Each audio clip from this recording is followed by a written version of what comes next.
Western State Forest. And they have written up almost like 100-page report on this. So they were going over all this information in detail. I have a copy of the report, so I can pass it around. You guys can take a look. We discussed the whole range of issues on the CCC camps. I don't know if Ed, if you had any comments about that or. Well, I think the most significant thing that I gained out of it was they now have a full-time employee who was present at the meeting and responsible for the plan, who has tremendous experience in writing interpretive plans, who is now on the job to get this plan written and prepared out for review, et cetera, over the next, I think they suggested 4 to 6 months type of time frame, that there potentially could be a completed plan by October, November.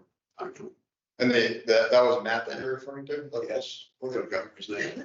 Yeah, so we have him, I got his email address to you, so when we do reach out to him, we have that. Matt, he had kind of a strange last name, Italian last name. He's Italian. Do you have a Dr. Jackson on? Dr. Peter? No, we have the DCR should call Oh, okay. The younger guy at the meeting this morning was the actual chairman, Brian Arifo. He came with his son. Yes, that one I remember who that was, yes. So I think the predecessor of the interpretive plan is the chairman of the DCR itself visited the CCC camp this morning at 11:30 Oh, Well- I met him. with an array of people. Dr. Fitzpatrick from BBT, Dr. Connors from BBT attended. Mark Fitzpatrick from BBT was there. Derek Dauphiné, who's in charge of the carpentry group, was there. They had about 8 or 10 kids from BBT working on windows and stuff, and they had, I think there was 4 or 5 people from a heritage restoration group that are restoring the windows themselves. They're not working with BBT, but they're working on the windows in conjunction with BBT, I guess. So there was quite an assemblage of people at the park this morning. Then that adjourned, and we re-adjourned at 3 p.m. downstairs to discuss the status of the interpretive plan that this director and her protege, Matt, are working on, which I think went reasonably well. I gauge everything from how Ellen reacted. She jumped in a few times, but I think she was rather pleased that it's moving forward. Which it should have Rose Stein. Yeah, it's been a while.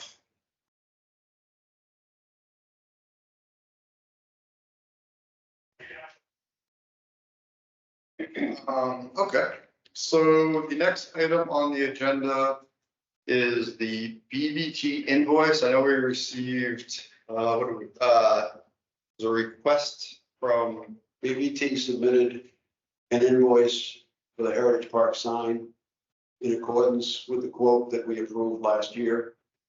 The invoice has been fully approved by the CPC and submitted to Ken Costa, the town accountant, for payment. okay, fantastic. Good. Great. I forgot about that. So I would anticipate that payment to happen next week, so.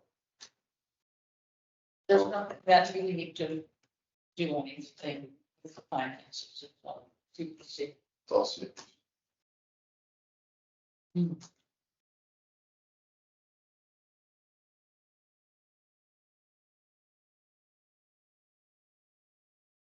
We had another item for the Heritage Park, and we received an email from a citizen asking about geocaching and whether geocaching is acceptable in Heritage Park. And that was the first time I've heard that topic come up in relation to the Heritage Park. It's been there before.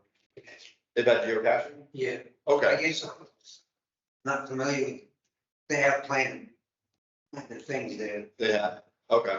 Is that- Devices, little devices that I could. Okay, so is that something we're comfortable with having people do, or is there any objection? to that? I didn't have any objection to it. I thought if anything, it would bring people to the park and, maybe encourage other people to come because when they went, they saw what a beautiful place it was and how interesting it was, and maybe checked out the cave and whatever. Yeah. As long as nothing is disturbed. Right. Yeah, that's the thing, right? Yeah. Like, I'm fine, I mean, I'm fine. will this person check on it? I don't know. I mean, are they going to just put it there and leave it and then never go back and look at it ever again? I'd like them to at least periodically, a couple of months, go and check out, is it there? Has it been used? There's nothing out of place in the area. We don't want people to be moving rocks and digging holes and doing things that. Yeah, that's why I was pulling up the, one, I was curious if we actually had a website for it, which apparently we do. I'm wondering if we want to have rules, maybe we already have rules about applications for use, like, maybe we should have like rules of what people can and can't do. You would think that people would know. Well, But, I was in thinking- this day and age, people don't know because they Yeah. weren't raised to know. Yeah. So, And who's gonna enforce it? Right. yeah, well, I was thinking we could list on this website, and maybe we could say, as things come up, because we're probably gonna have more, like, I remember a couple of years ago, we had a question about wedding, or wedding's acceptable, and this and that, so as things come up for Heritage Park, like questions like this that we haven't thought of, maybe we have an area that just says uses and say, weddings acceptable, see this PDF to do this, and geocaching is acceptable except putting geocaching inside the cave. We wouldn't want somebody inside the cave. Right. Like, taking a stone out and putting it behind the stone, something like that. I mean, I'm fine with people doing it. It's a use for the park that is appropriate. And where he said he was going to put it, wasn't anywhere near the cave, but. Yeah, But would individuals chasing it know that? yeah, yeah, He might be aware of it, but I think. who's gonna go in there and start moving it? And people that do geocaching, they know that they're not supposed to do this, that, and that, and that, yeah. but And I'm just guessing on it. people who are responsible, I don't know, I have a concern in not doing it. Because I think individuals go in and they're not gonna know where not to look or what not to touch, and you see everything on the news these days with damage. But the geocaching thing is, not advertised, but, put out there on some kind of site where people who do this kind of thing would know, well, at Heritage Park in Upton, there is a geocache item. And here are the ways to find it. Yeah, Yeah, they would have to go on some kind of a site to find out where it was, so that they could oh, locate it. okay. I mean, they just wouldn't know that there's one at Heritage Park, go find it. There are some kind of clues that they give. I've never personally done it myself. Like, neither have I, but I kind of read some stuff about it, and that's what I think is the way in which they do it. I've seen it with common. Oh, they put things, they bury things in the Yeah, ground. yeah. I don't think they bury them. They put them in a discrete area where, without having to disturb anything, you could find it. Like it would be in between a couple of rocks where there might be a little open space. Or in a tree trunk where there's a hole, or Yeah, underneath a log. okay. I suppose if you told the guy that, yeah, it's acceptable so long as you make it clear on whatever site you're using that it is not within 100 feet of the cave and no holes have been dug and no rocks have been moved. Yeah. And that people know that when they go in, they're looking for something that can be found without digging or moving or. Yeah, And maybe we say on the site that he's posting it to say, to tell people, if you're gonna find this one, don't. It's not within 100 feet of the cave and please be respectful of the cave. I don't even know the rules of the cave. I mean, is it acceptable for people to go into it? Like, people Anyone do. can look into it at any time. Yeah, It's So always, there's no water. yeah, that's as no long law. as this, at this time of year, it's not very nice in there. When we installed the Heritage Park sign a month ago, there was water in there and the girls crawled in anyways Yeah. and had to go back to school after. Yeah, it's funny, like this type of thing flies in Upton, but if this was in like the middle of like Somerville or someplace, they'd probably have it roped off. Right, And ADA accessible. Liability. Was it in substance falls on. So Yeah. I simply say that we could ask the individual to notify searchers that it is not within 100 feet of the cave, no holes that be dug or rocks moved. Anybody. Okay. If everyone agrees on that. Yep, that works for me. So if I make a motion that. and could we add that the person who places it will check every so often Remove- that things are okay. And I think maybe also we mentioned that he tells the people what we tell him, so that people are aware, people can search for us. And will it be there forever? Ask them. Okay, Yeah. What's the longevity of this?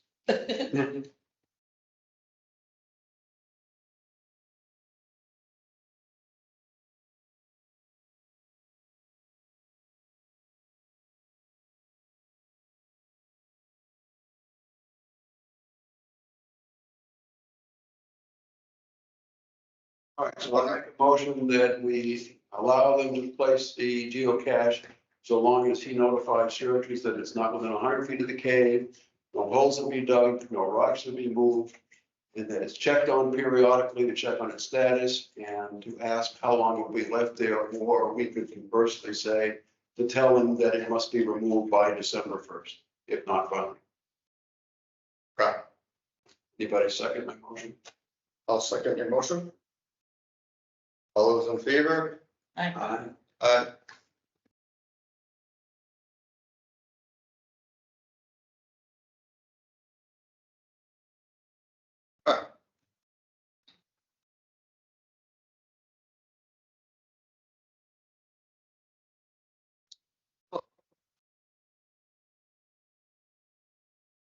Next item on the agenda is the Starwood Street demolition. And I don't see Mr. Santos here this evening, and I have not received any architectural diagrams from him, so I guess there's no action to be taken for that item tonight. I drove by there this morning. It's a pile of rubble. Yes, so Hasn't been done. it did look like they were putting in electric. Greg went by there 2 weeks ago and noticed the utility trucks there putting in what appeared to be temporary electric.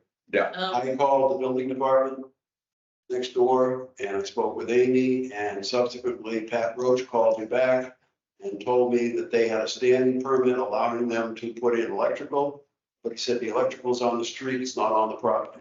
So it was a pole crossing the street, but still on the street. And then he said he has bigger problems than us. And I said, oh, what is that? He said, well, zoning applies to a property. Zoning rules change. There's no longer a house there.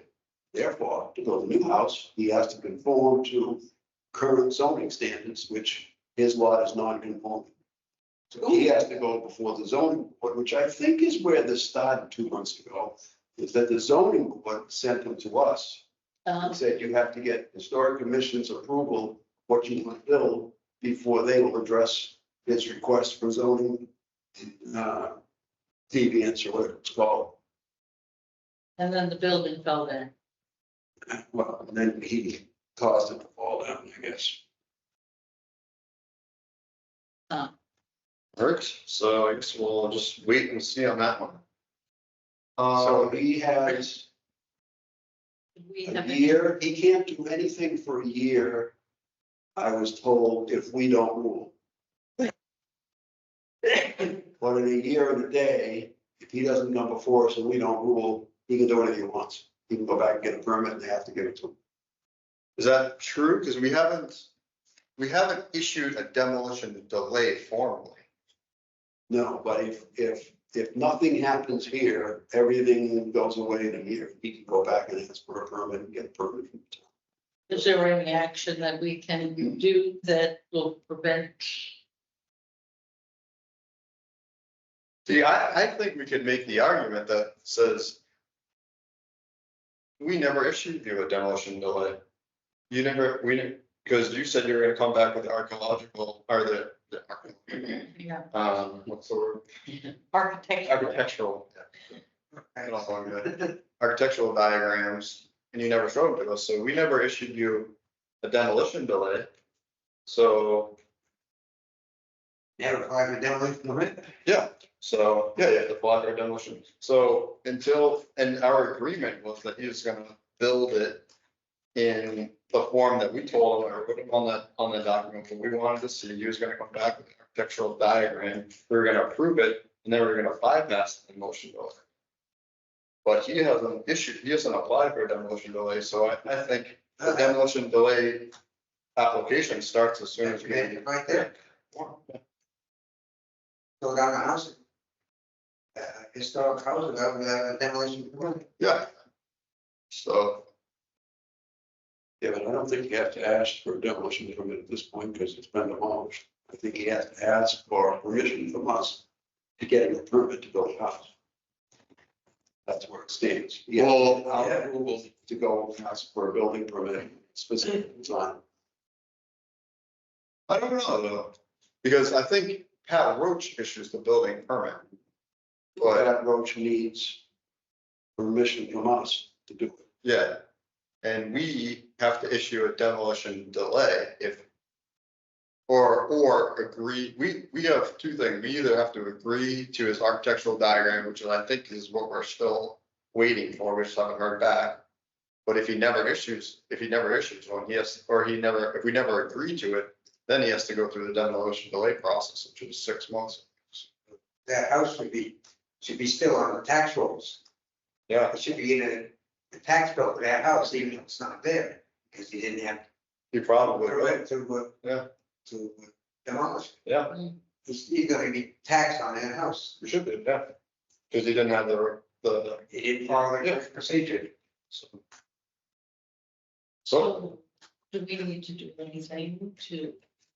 I don't think so, 'cause Wait. the way we left, yeah, we'll just wait and see, because the way we left it with him was that he was gonna come before us with an architectural diagram.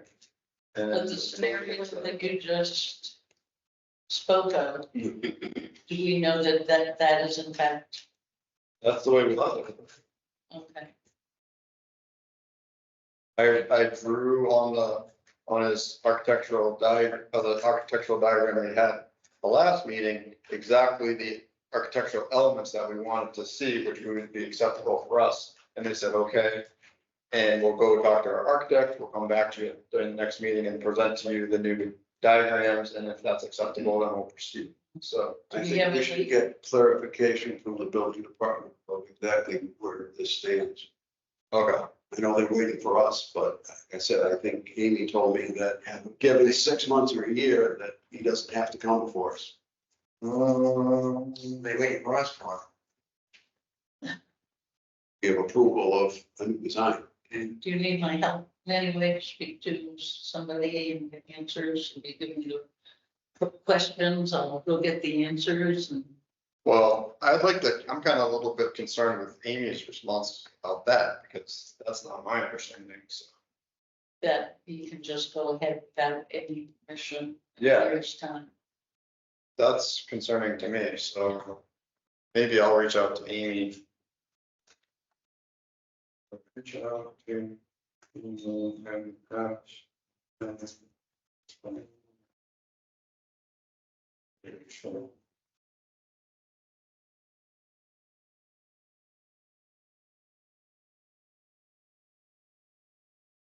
So, but Ed, were you saying that we should be talking with Pat Roach too about this situation? Talking to Amy, it's Pat Roach. Oh, they work in conjunction? Amy's the front of Pat Roach. She's in the assessor's office, right? He's up here in the building department. Oh, He okay. works for Pat. Oh, she works with that. Okay. Yeah. She issues the permits and does all the paperwork for Pat. Okay. So my understanding is, I could be the one that's wrong. Conversation with Amy 2 months ago was that with a 6-month demolition permit, he could simply wait 6 months.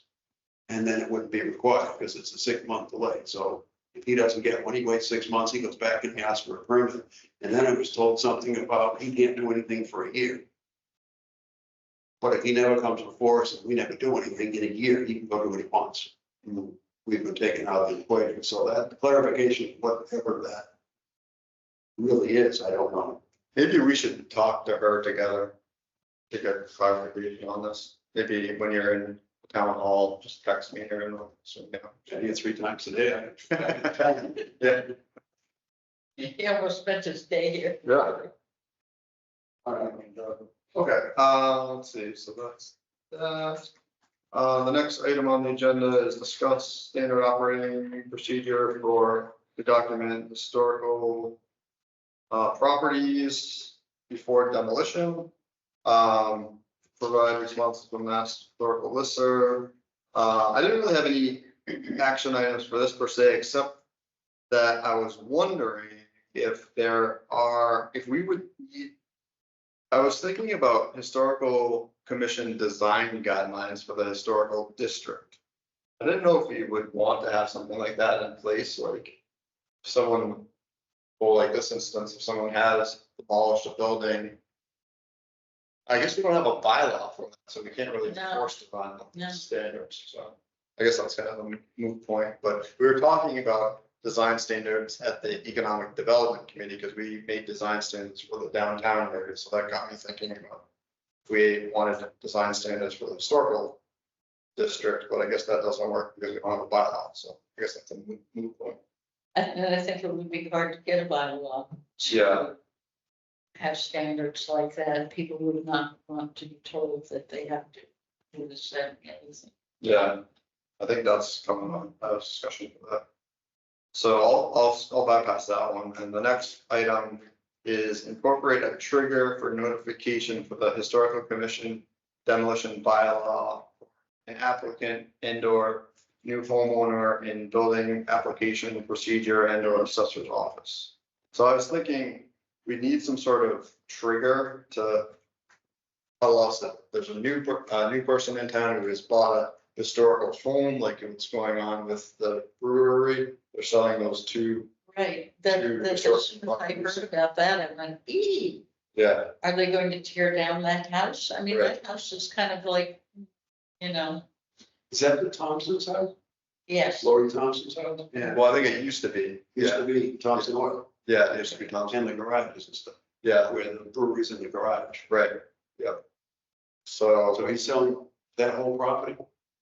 That's what I I understand. yeah, I think he's selling the property, but they're building in a 5-year lease for the brewery so that the brewery can stay there for Oh, 5 years. So, I haven't seen the past papers in it. They transferred the paper yet. That's not as well. No, Okay, no, I haven't seen the deed transfer. no, no. so maybe what we do on this one, Ed, is when we're talking to Amy, we'll bring up this item too.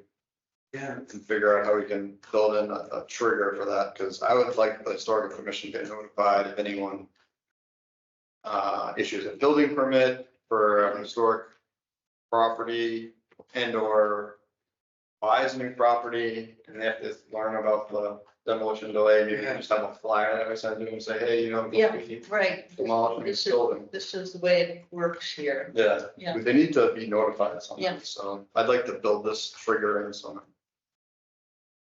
Ignorance to the law is no excuse. Right, Because that property, Look, I mean, on the back, it's good. yeah, Provided. yeah. Is that house a historic house? Yeah, on the Thompson property, yeah, I believe it I is. think it probably is. Because Dan Lazar was coming to me and mentioning that. I wasn't even aware of it. But Board of Selectmen candidate discussion. And 75 years. yeah, it's only 75 years. And as long as I can. Yeah, I mean. Anything from 75 years, believe, yeah, so my house is historic. yep, Yep. yeah. Just a few years shy of 100. Oh, You are a house. You are a houses. Wow, you're correct. My house is almost 50 years old and I built it, so it's scary. It's scary. Yeah, that is. okay, All right, we can, so we'll talk to Amy about that further. We can make some progress for that. we can possibly stop downstairs at the assessor's office and get, what's her name, Jessica, I think it is, to give us a printout on the Thompson house. Oh, yes, oh, yeah. What they believe it was built. Yep. Okay, so we got some action items, Ryan Town Hall. But we have no, we should say, it, we have no indication that if it's gonna tear that down or do anything. It's just trying to sell it. Yes.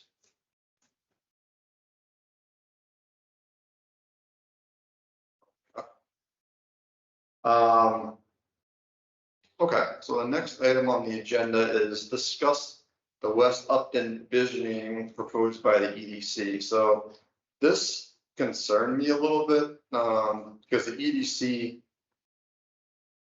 said that they want to do a visioning and they've been talking about this for a while. I don't know why I'm concerned about it right now, but they've been talking about it for 2 years, but I started thinking about it a little bit more and started concerning me because they did the visioning process for the Upton down here county area and they put in overlay business zoning, which changes the zoning and you can, in theory, put a business up. So they're talking about doing West Upton visioning, which I assume would probably do the same sort of thing.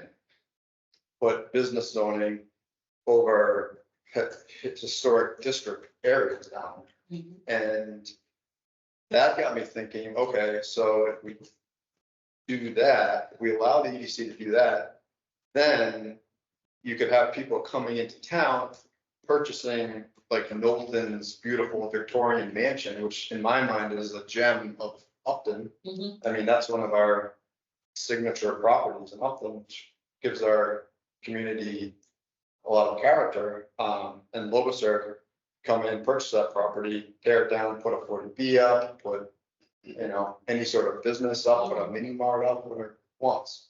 And I was telling the EDC, that's not my vision for West Upton. And then I started telling them, is it appropriate for, and I wrote a letter to them stating this, I'm on the EDC. I said, is it appropriate for biased committees, and by biased, I don't mean derogatory terms, just committees that have interest. What? I thought that was excellent. Oh, yeah, oh, you read it? Okay. Every committee is biased. Yeah. We're biased for historical issues, Right. they're biased for development issues. Yeah. So I was telling them that I think it's quasi inappropriate for a biased committee to be implementing a vision for the town as a whole. And I said, I think the appropriate thing to do would be to form a visioning committee and have a key member from every committee be on the visioning committee so that we could have an end product that was more suitable for the town. It's kind of what I was thinking. So, To get a combination of historical concerns, planning concerns, conservation concerns, and future development concerns into a single entity rather than one party. Let's put a whole bunch of businesses over here, which yeah, we may not think is appropriate for that area. yeah, which they did. In this downtown area, they said, hey, let's put up a business zoning because we're trying to stir economic growth. So that's what we do. So let's put on a huge business zoning area over the whole downtown. So that's kind of, in my mind, biased towards, they've done this, yeah. And I don't think it's appropriate for them to have done that, in hindsight. And then I don't really think it's appropriate for them to do that in West Upton, because then we're gonna incentivize people to tear down all these historic houses. This type of thing wouldn't be happening in a town like Concord or Lexington. I would think that this area is more sensitive to historic preservation in Weston. Well, I think they both are. Yeah, I mean, they both are, but, Because we had that, you have yeah, those 3 rows of Wilton's. right. We have the old church down there that I don't want to lose, so. You know, we have a lot of. You see that? The Catholic church will be there. Yeah, exactly. No parking there, anything. Yeah, the parking, yeah, that's another sticky situation, but. That's probably one of the biggest Towns. Painless. drawbacks Same of place. both areas of this town. There's no place to park. So even if you wanted to use what we have to develop businesses in what is there, there's no place for people to park to Yeah. get there. Yeah. And I have some thoughts about that, and I can fill you in on some background information, that might not be appropriate for a public meeting, but. I have some thought, I want that church to be saved too, so, but, in any case, so let's see, what else do I have? Okay, yeah, I think that's all, I just wanted to bring that point up, just so people are aware that that's happening. Cause I do have some concerns with that, and it does kind of threaten the historical buildings of our town, so I wanted to bring that up. I will move on to number 9, which is discuss adoption of permitting bylaw for Native American and other historic features as referenced in Mr. Bell's letter from the Mass Historic Commission. So we received a letter, Joe Layden received a letter from this man, Mr. Bell, who I guess like runs the Mass Historical Commission. Yeah. Might have sent it out to the Historical Commission, you might have seen it, but I asked him if he could provide us, because he was saying, oh, Upton doesn't have a bylaw for protecting Native American and archaeological sites. And he said we should have one. So I reached out to him and I asked him to send me a bylaw example from another town.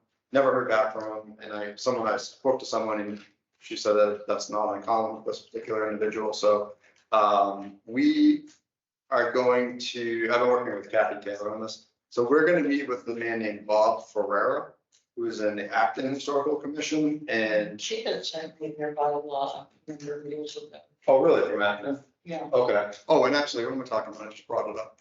So, this is the bylaw, from Acton. So it talks about preserving archaeological features within Acton. It's on page 152 of Acton bylaws. So Kathy and I are going to meet with Bob at some point next week to discuss this further and what Upton can do. Because we might want to tweak this a little bit to also have verbiage in here for ceremonial stone landscapes, which is like archaeological features like that were up on Governor's Landing. That are specific for astrological things, so this doesn't specifically address that, and Kathy was thinking it would be important to add that clause into this bylaw. We have quite a number of those things in our town. We have a lot, and the more I learn, the more I study and talk to people locally, the more I realize how many there are in this town. There's a lot, so I think it's important for Upton to have protection for these different places, so to be continued. I'm gonna meet up with Kathy and Bob and discuss it a little bit further and see if we can kind of distill a bylaw, some language for a bylaw from this document. And she also, there's another town that she said had one too, so we're gonna try and distill some language and see, then think about how we might present this to the town at town meeting, put it on the warrant article and take it from there. So this is to be continued, but I just wanted to mention that that's kind of in progress. So let's see what else we have.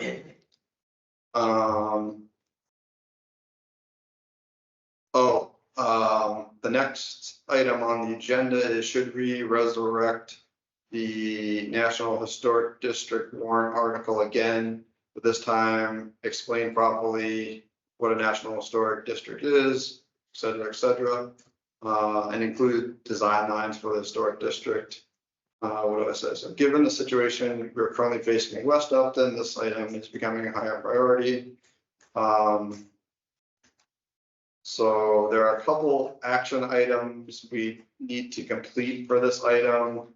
I think I kind of covered this, like researching the towns like Concord and Lexington. They protect their historic buildings. So I wanted something similar to whatever Concord and Lexington has. I would like something similar Upton to protect our historic buildings. And I actually reached out to the Massachusetts Historical Commission listserv to elicit some responses about how they protect their buildings. And I got a ton of emails that I haven't had an opportunity to read. I got like 20. It's good that you got a response. Yeah, it's actually, that's a very useful resource for sure, so. Because I know that, people would have big questions about something like this. And you're going to protect the, historical buildings. And if they're living in one and, they want to know what kind of, Restrictions, right? restrictions are you going to place on my house? Exactly. It's my house. Yeah. You can't tell me what I can do in my house. And And I that's. think that's number one, that's the number one thing we need to think about being very sensitive towards if we present this at town meeting, because that's what people are gonna say. Yeah. So I think our stance is probably gonna If you be, tell them they can't paint their house blue, they might have a big issue with that. yes, absolutely. And I was thinking about that. I was thinking on town hall floor, what we should say is, we know everyone in this room is concerned that if they have a historical house, this would prevent you from changing it or modifying it. We understand that concern. That's why we'll just be 100% transparent. So we know that's why it failed back in the 1990s. So Right. you have to understand that this 100% is not going to impact anything, any of your freedoms regarding your house. You have 100% control of your house. You can change the color, you can paint it fluorescent pink if you want to. We're not gonna stop you. We won't like it, but. Yeah. So I think in order for this to pass, we have to say that so straight out. So what's the point? What do we Point, yeah. what do we want to accomplish What's our goal? other than this? I think what we will accomplish is we do have to have protections in the event that a house is demolished. Mhm. And you can't go in there and build a 40B. I think that is a concern that citizens in town have now that there's a 40B going up on Main Street.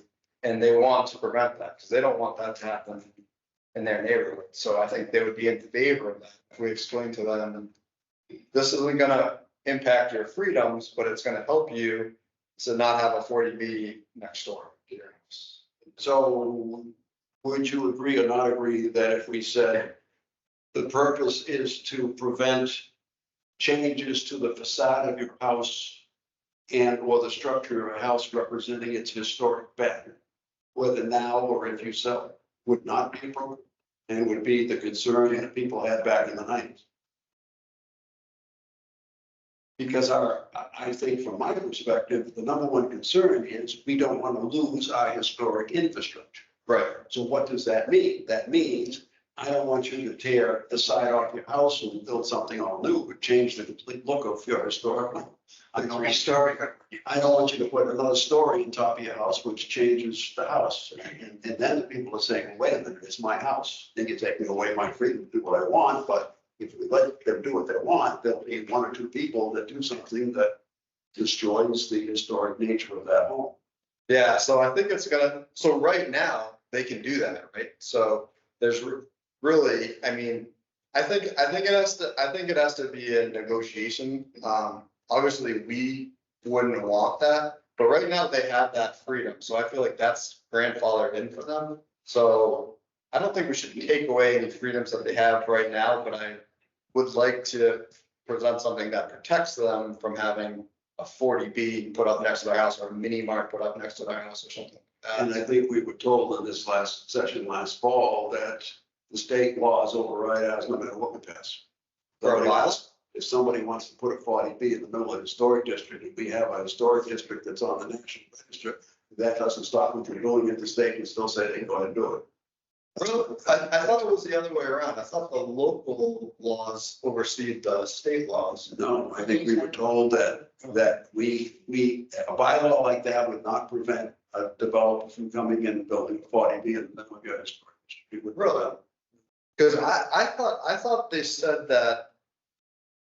I thought they said that if we had a historic preservation or historic district preservation bylaw in place, we could have at least argued that for this building, because there is a strip of historic district land in front of this property. But they said, sorry, you can't argue that because you don't have that bylaw in place. So that was kind of my understanding, but I might be incorrect in that. So I think this is gonna take some research. I mean, because somebody could say, all right, so I have total freedom to do what I want to my house, even though I agree it has a historic district bylaw. Yeah. But I want to sell my house. Now I've got buyers that are saying, wait a minute, I don't want to buy a house because I can't put a second floor on it.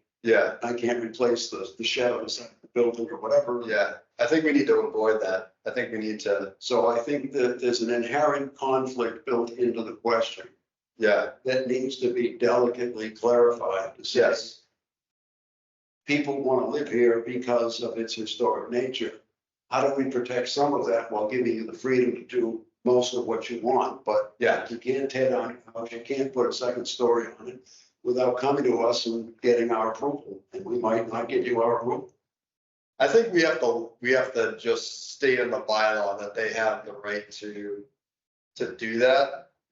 Because we don't want to bring this to town floor meeting and have it get rejected again, because that means we're gonna have no historic bylaw at all. And they have something there, I don't know, they might, I'm not sure, I've never read those things. they had some kind of a bylaw that went through, and it was something very controversial. And they somehow managed to convince the people that this was a good thing, and they got it passed. When we come back to the conversation we had last fall about getting someone from the state to come talk to us about the pros and cons and how to approach this. Yeah, I think that might be a good idea. Maybe we should do that. Maybe we should take that as an action item on how we should approach this. Because my number one thing is I don't want it to fail. I don't want to have, this presented in town hall and have another 1990s, rejection. I agree. So maybe we take the approach that we tiptoe into the water and we get something on the books, and then we say, hey, we have this on the books. If the historical commission in the future decides it's appropriate to make it more stringent, that they can maybe pursue that in the future, but maybe we just get something on the books. But I think you're right, Ed. I think maybe we reach out to the Mass Historical Commission and see if we can get somebody in here to give us some advice, because I am totally new to this whole. And this not on property, I've missed a lot of properties.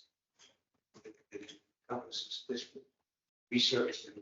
Yeah, Do you want me to find out what Mendon did and what yeah, that'd be great. their, if it's something that someone would want to do. Yeah, It- that would be good. Yeah, if we could reach out to them and see what they did.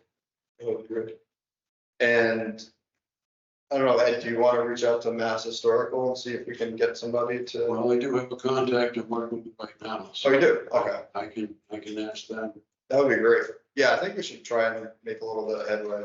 I think maybe we just stick our toes in the water and see if we can just get a little bit on the books, and then, maybe baby step it in. Okay, so that's that. Historical Commission mailbox, I received I checked it 2 weeks ago, and I got a historical society newsletter from Tom Bear. So I read that. He had some information about the Upton toy dog from, Oh, yeah, that was like so cute. yeah. That's what Yeah. I'm talking about. And I mean, who knew that we had a little toy factory here in town at one point? in Yeah, time? right. Yeah, That's kind of cool. And I had a picture of it. yeah. And Bill said he was going to donate it eventually To to the society. Oh, yeah. So, yeah, so I was going. Grange building. My most favorite topic. Well, before we get into it, I would like to present you with something, Ed. Not groceries, even though it's a virtual.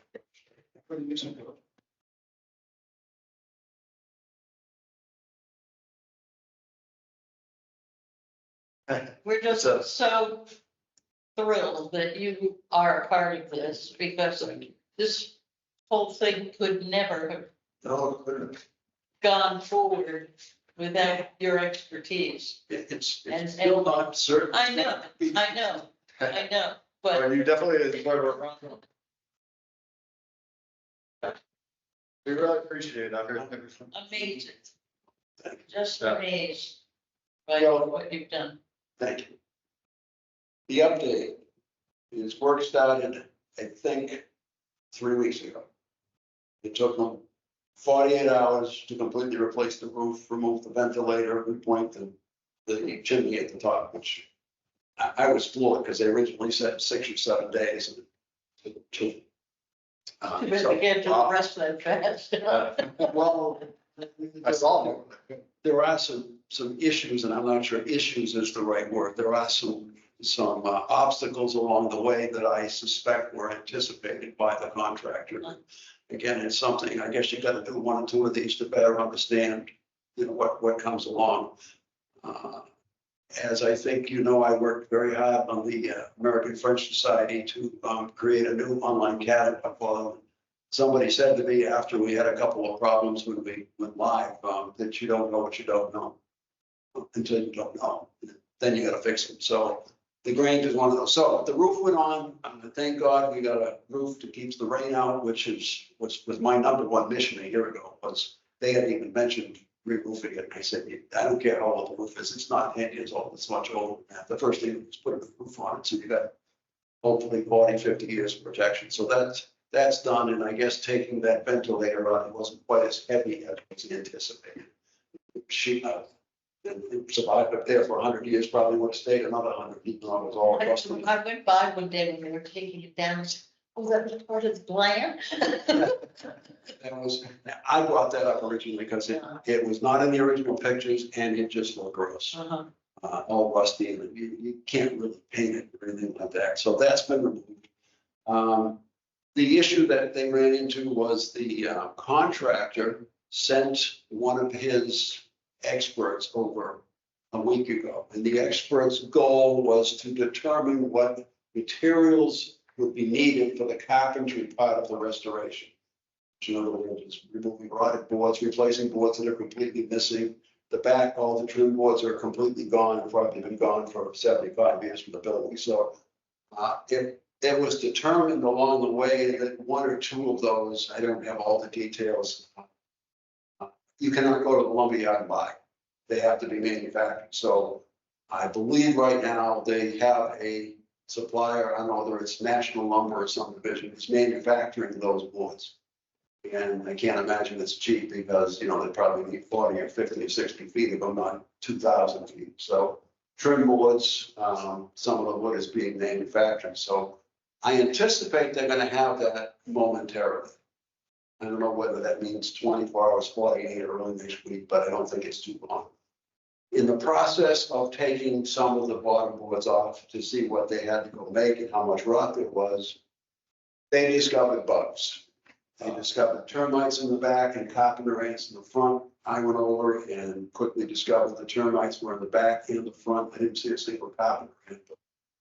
Carpenter ants are easy to get rid of. Termites are a much bigger challenge. So Conversations, site visits, we had a meeting there last Monday with the architect, with the contractor, with Ken and I, to discuss it, and I requested they remove more of that bottom board. I don't know what that bottom board is called, rain board or whatever it is, the bottommost board on the side of the house, and then all the platform stuff. Is it a support beam type of thing, or is it just? It's a decorative Oh, okay. truss board you see on old colonial homes, we Yeah. put that bottom board. Right. That they remove a couple of the others. And, Ken Paulson starts with, I know what's under there, don't worry about it. No, let's take the boards off so we can all see with our eyes. So here we are a week later, and tomorrow morning, I believe the contractor, the guy is supposed to show up again, and we're gonna ask him to take those boards off. So it's gone back and forth, back and forth.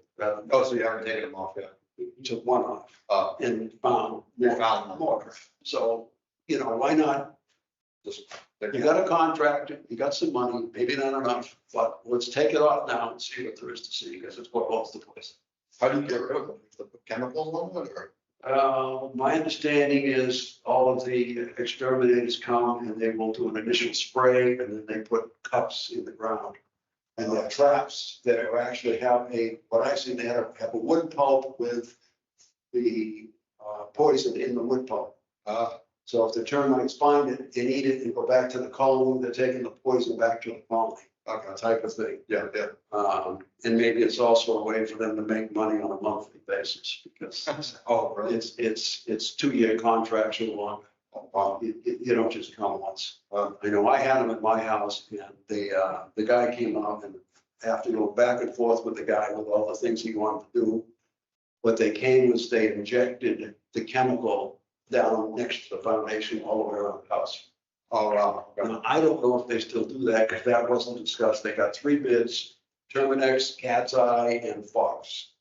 And all of them were the same process of coming with an initial spray and then a monthly visit with these And buried Traps. traps. And I don't think trap is the right word, these buried pods. Yeah. All the way around. They inspect, they look at the pods, and if they see the pod has activity, they replace the poison bait in it, I guess, periodically. So it's a process of trying to get the termites to find the bait and take it back to the colony and kill the colony. What is hoped is that if we remove these boards, find superficial damage. So let's say superficial means you got an 8x8 chestnut board holding this house up, that the outside inch is gone.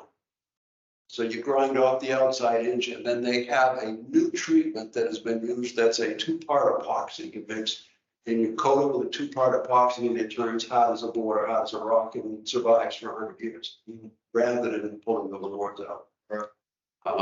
But my take is, let's rip off the bottom foot, even if this costs more money.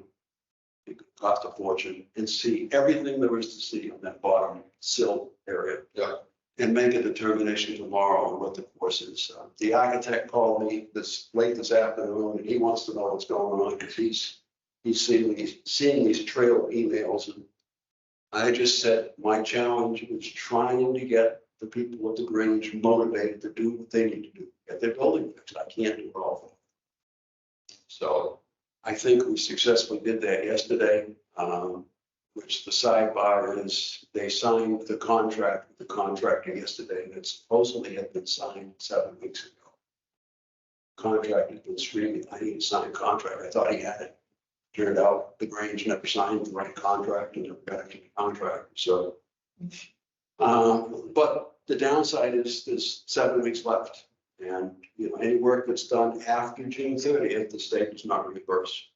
It's an absolute deadline, although somebody suggested me write a letter to them in June, ask for an extension. It comes down to that. I said, maybe. because of all the delays that we've incurred because of them. I mean, weeks and weeks and weeks of no response from them. So anyways, I'm still excited. I think from what we know, there isn't going to be damage significant that they've got to replace structure. Hopefully we know by this time tomorrow night.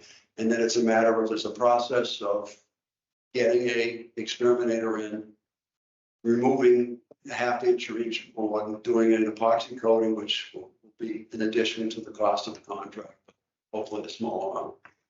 and getting the custom trim manufactured in the next couple of days and getting this thing back on track next week, because I would think it's only probably 2 weeks of work once they actually get going, but again, the other thing we have is going to the weather. When the weather doesn't say you're gonna get Monday to Friday sunshine, then do what you want.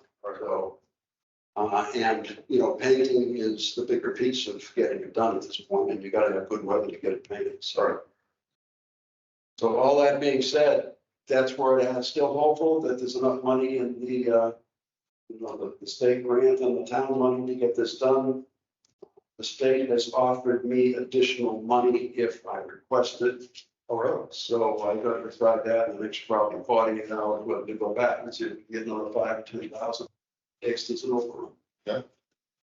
But all that being said, I would hope by tomorrow, Friday, Monday, we know whether there's any area left for over, whether the contract plus the exterminator money is going to cover this whole program. So.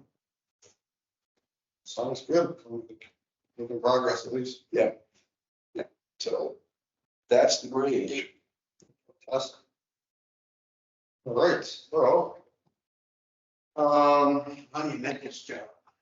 What's that? Monumental job. Yeah, that's for sure. Mountainous job. Yeah. I don't know how you did it, to be honest, because I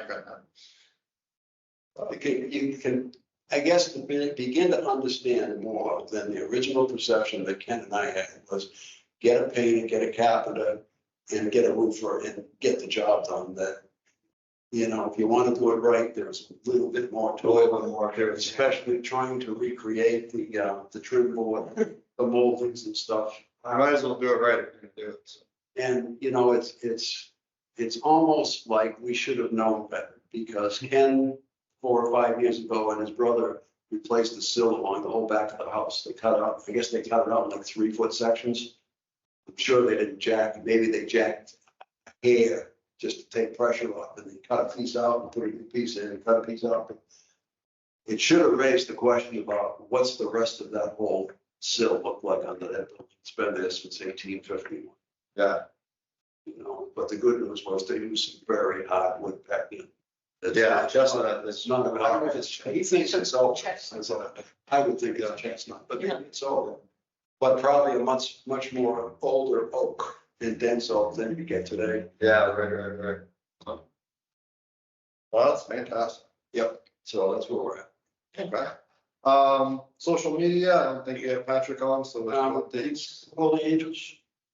Oh, Holy Angels. Did you have any updates for Holy Angels? I do. Oh, you did? Okay. He's the man of all the updates. As I stated at last month's meeting, I went over there and got John Johnson of DPW, and we peeled a couple of paint chips off the building. Oh, you did? Okay. One off a piece of the round towers in the front there. Yeah. Pillars in the front. Trying to pick 2 spots that would represent the 2 shades that the old picture showed the building to be. Dennis Westgate said he thought he saw a picture of that building, a color picture that was phenomenal. Really? And I said, I don't know where you would have gotten. Unless somebody colorblind. Yeah, I'll say I colorized it, but anyways, because I said the 2 chips did not suggest to me 2 colors. Really? They both looked the same. So maybe they stripped it before they painted it? Well, I tried to pick spots where nothing had been stripped. Oh, So I knew enough to look underneath the windowsill where the paint doesn't weather, right, the back of a pill where it doesn't weather. right. But nothing. But the good news is that the Grange chips took 6 or 7 weeks to get the results. The Holy Angels chips, in less than 3 weeks, they have the results. Oh, Well, the company that did it has the results. They are not willing to share it with the DPW until the DPW pays the bill. oh, You pay our invoice, we release the results. So Dennis said they have the results, the testing is all done, and he's working to get the bill paid right now, so hopefully.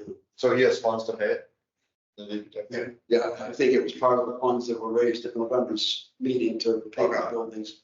So he looked at it, he seemed upbeat, and I Okay. said, that's great, and he did add an additional note that he is going to meet with the town fathers and mothers, the select board, Mhm. to discuss what color to paint the Racine building. Oh, God. They're not gonna do paint chip analysis? Well, you got nothing to peel the paint chips off of it. It's aluminum siding. Wow. Aluminum siding was invented in 1870. Right. But that his plan is to release an RFQ for both buildings simultaneous, hoping to get one contractor to paint both buildings. Oh, okay. Hoping for a better deal. If one guy says, I can move this building over, Right. or keep going, so. Sorry. But they gotta determine what colors to paint it, so, I guess if the Historic Society and Gilbert, Joan, or Craig, or Russ, anybody has any knowledge of photographs of what color that building was, then maybe we better jump in before the town fathers decide what color they want to paint it. Yeah. Like, are there, I'm sure I've seen Are they gonna paint? a historic photo of that building. Yeah, it's got. Is it in the book of Upton or anything that you have, or? There were numerous pictures of,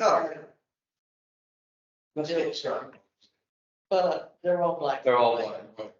And I'm like, you were saying, that it seemed like the trim was darker than what the base of the building was. Yeah, but that's Holy Angels. I'm talking the Racine. Oh, you mean the Racine? Do we have any photos of the Racine building that would indicate color? I thought I'm going off memory, I thought I remember the trim being a little darker on the historic. Well, when we used to be a I church. don't have to look, it really can't go from memory. Yeah. You remember as a child, what color that building was?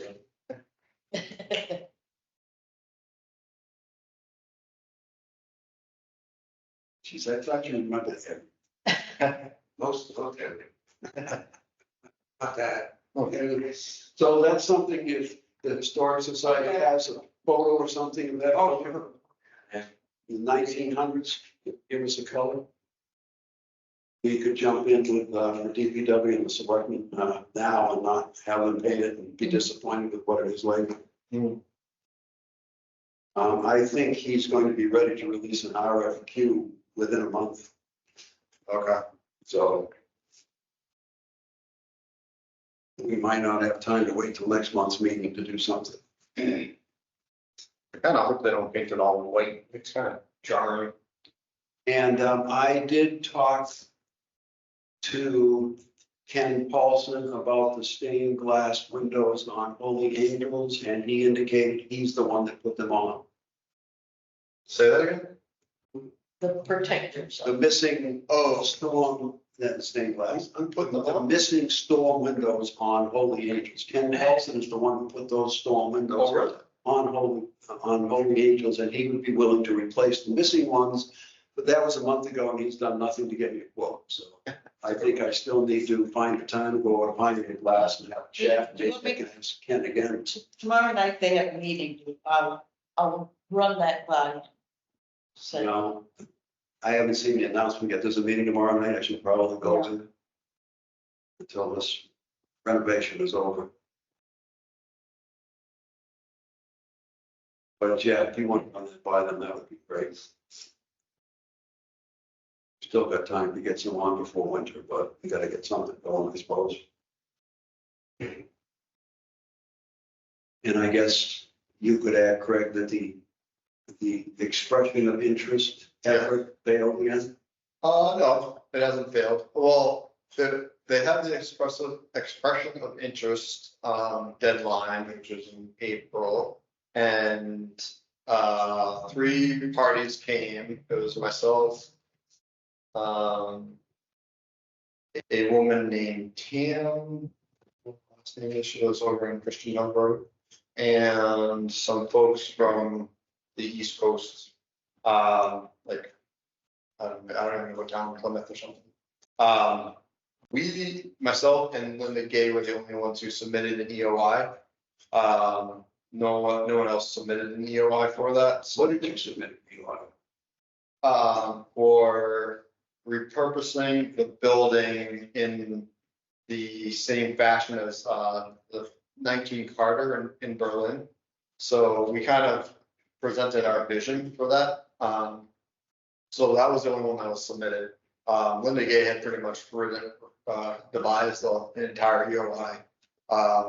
It was probably 20 pages or so. And we're going to discuss that further, I think, during the next Economic Development Commission meeting. So that's on the agenda for that, so. The challenge there was that was a private group that undertook that effort. Yeah, so we would have to discuss with the town, having a private public partnership. We went up to 19 Carter the week before that because they had a workshop with like 20 communities in Massachusetts who have already successfully repurposed churches. So we're kind of picking their brains about how they do it. And there's a place, I forget where it is. It's called Bell Forge. It's an old insane asylum. And this woman, we've been having one-on-one conversations with this woman named, I think her name's Joan actually. Or Jean actually, Jean. And she has been telling us how she was able to preserve this huge piece of property that had several insane asylum buildings on it. It's like a huge campus. It's like UMass campus. It's like, and there's like all these old brick buildings, and there's a cathedral, a beautiful cathedral. It looks like something out of Europe. I mean, what town? It's like Central? northeast from us. That was, you go through it going up 495, where all those mills are. Lowell, I think it's like Lowell or Lawrence or something like that. I think it's on there. I might be, but we've been picking her brain, and she's been telling us how she goes about it and what she suggests for us to do. So it might be a private public partnership. We'll see. We have to discuss the details on the finances. The town, and even if they want it. But in any case, we did submit one, so that's that update. So is that all we have for the church? I think so. So social media updates, we don't have any because Patrick's not on. The Upton 300th anniversary updates. I was speaking to Linda Gay about that. She had some interesting ideas. I might have mentioned this to you at the Historical Society meeting, but she had some interesting ideas about dividing and conquering for that. So you might want to pick her brain if you ever happen to bump into her. Which I think would be a good way to kind of make it less labor intensive. We went with this kind of approach. So, okay, so that's all I really had. I don't know if there's any topics that were not reasonably anticipated for the meetings. I was just gonna bring up one topic. Yes. It's about me. Oh, okay. I have to renew my, Oh, yes. yeah, this is my year to renew, and I just wanted to throw it out there to all of you people. I'm very willing to renew. Do you think I should? I do, absolutely. I just love for you to read. You would be honest, right? Yeah, you'd be honored. I don't want people to say tomorrow, what did they let her do that? I personally very much appreciated your comments from Florida the night Mr. 12 Stoddard Street approached this commission with his demolished house. You hit the nail right on the head with your comments and what he did, so you are a valuable member of this commission. Okay, thank you. Yes, you are. Okay, then I will go ahead. Yeah, but you're released to Florida next year. You can't. My what? And I will get my hearing aids. Because I can hear everybody says. All right, Russ, do you have any items to bring up? Ed, do you have any items? One thing that I was gonna ask at the meeting downstairs this afternoon, but I didn't, I said probably wasn't appropriate, that I had brought up at the cemetery commission 3 years ago, and I think I brought it up here, is constructing again, I don't know what you call them, information boards, like in a couple of our old cemeteries. With what are you looking at? Who's buried here that's famous? There's companies that make those, you know, when you go to a federal heritage site and you visit, Oh, okay. you have, just like they talked about walking into the CCC camp someday, you'll have this signage that reads, this is what occurred. You have a sign here, another sign This here. is what you're looking at. This is what you're looking at. That I always thought it would be a wonderful thing if you went into First Cemetery and here's a plaque that lists the 12 or 13 Revolutionary War soldiers and where they're buried. Something like that. Yeah. And who manufactures those? We do have some money. We could fund such an activity if everyone thought it was appropriate. But I guess this commission in the past has funded and installed some of the markers at the various intersections in town, veterans markers and stuff. Have we installed those, or did the That was the VFW? Such and such a square, where it says, The last one, 1955. Was, after one, that was, that town meeting, when he was, The town installed those, not the historical commission? no, the town did. Huh. But the last one, in 1955, was in.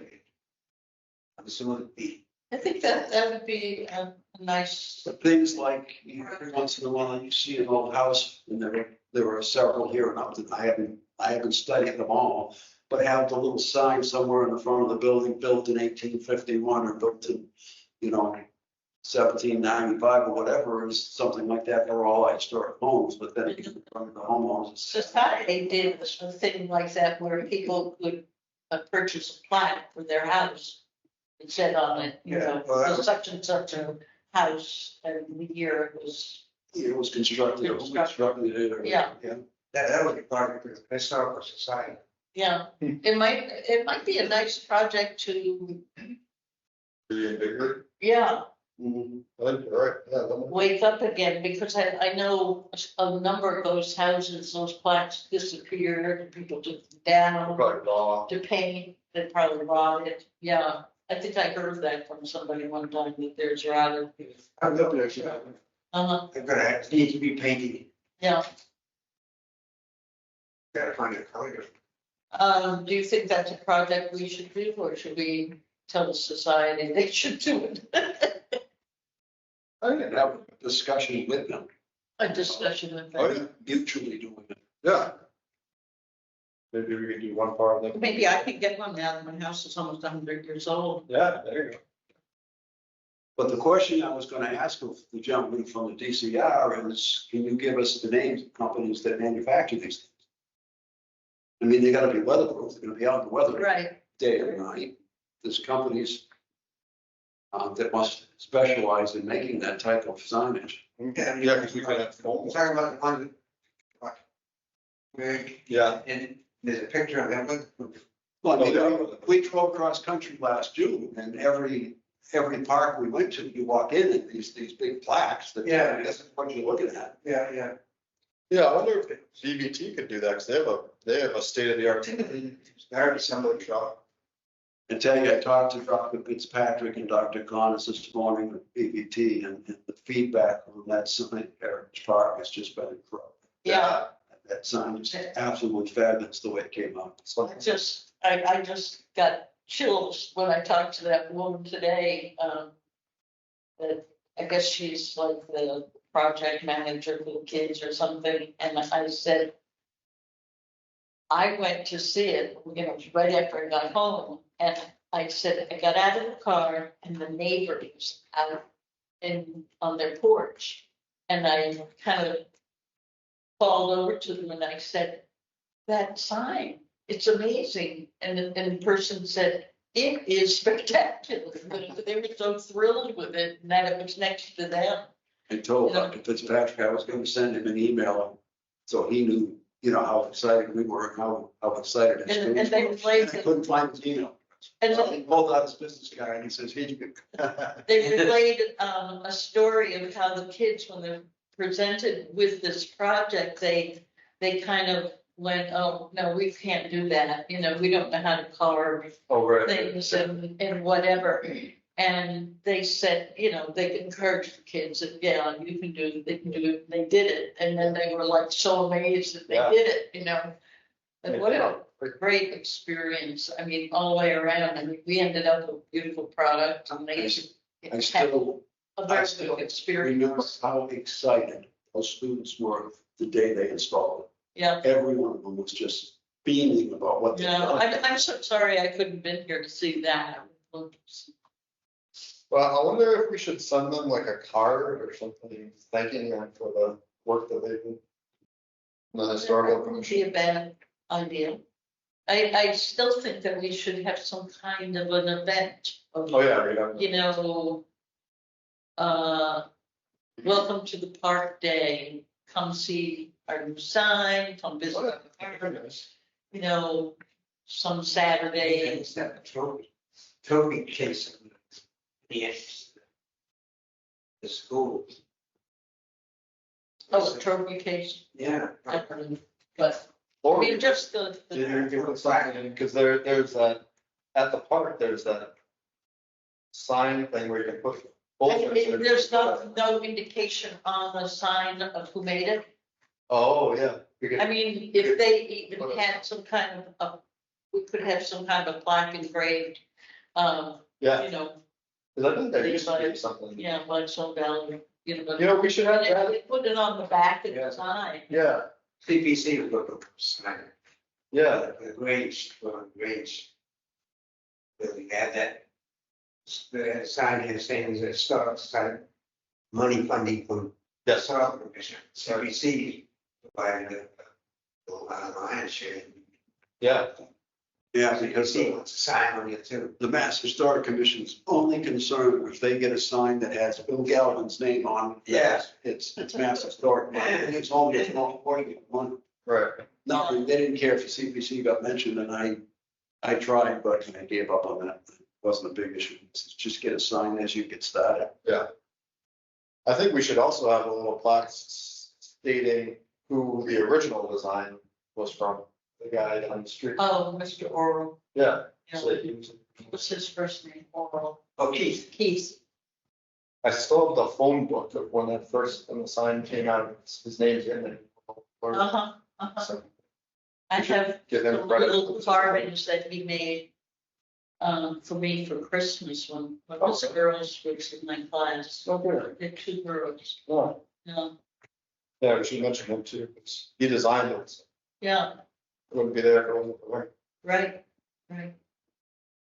He's no longer with us. Yeah, Yeah, he died. Well, he and his wife both died, yeah, that's sad. But I think the girls are still in the area somewhere, Oh, are they? but I wouldn't know where. You could invite them to. Yeah, I'd have to probably look up the obit for somebody, if one of them, find out what their names are. You know,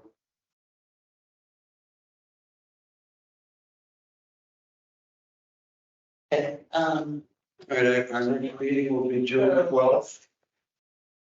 If that's acceptable, to everyone, that's the second Wednesday of June, June 12th. Next meeting, okay. I'll speak to your good side, Joe. Yeah, Which side is that, left or right? that's a good side. All right, I make a motion to adjourn at 8:25. and second, All in favor? aye. Approved unanimously, adjourn 8:25.